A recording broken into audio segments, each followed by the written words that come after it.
عزتمندو مسلمانانو بعضې کسان دا وایي چې موږ ته د ګردو دا تکلیف دی، بعضې وایي په ګرده کې کاڼې دی، بعضې وایي په ګرده کې دا زخم دی او زما په ګرده باندې دا درد راځي. نو د هغې دپاره یعنې تاسو ته نن بهترین دم ښیم چې هغې باندې تجربه شوې ده. هغه دم دا دی چې د قرآن کریم مبارک آیات وَإِنَّ مِنَ الْحِجَارَةِ لَمَا يَتَفَجَّرُ مِنْهُ الْأَنْهَارُ د قرآن کریم مبارک د سورت بقره 74 نمبر آیات دی.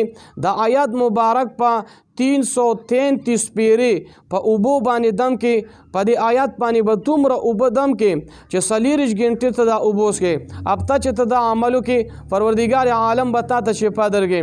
خو یو سړی وایي چې زما تکلیف د دې نه ډېر زیات سیوا دی، نو هغه د 555 پیری د قرآن کریم مبارک د سورت بقره 74 نمبر آیات هغه د په اوبو باندې دم کې هفته د عملو کې. یو سړی وایي چې زما یعنی تکلیف د دې نه هم سیوا دی، پستونو باندې هم کار نه کېږي، ډاکټر وایي چې اپریشن به کوي، دومره تکلیف دی انسان ته د ګردو دی. نو هغه د پاره بیا یعنی 1111 پیری د قرآن کریم مبارک دا آیات وَإِنَّ مِنَ الْحِجَارَةِ لَمَا يَتَفَجَّرُ مِنْهُ الْأَنْهَارُ د آیات مبارک 1111 پیری هغه د په اوبو باندې دم کې، خو لیکن دومره اوبو دی په دې باندې دمي چې 24 غنټې دی د اوبه څکي او هفته به دی د عمل کې پروردګار عالم به ته شفا ورکړي. الله د عمل کولو توفیق را نصیب کړي.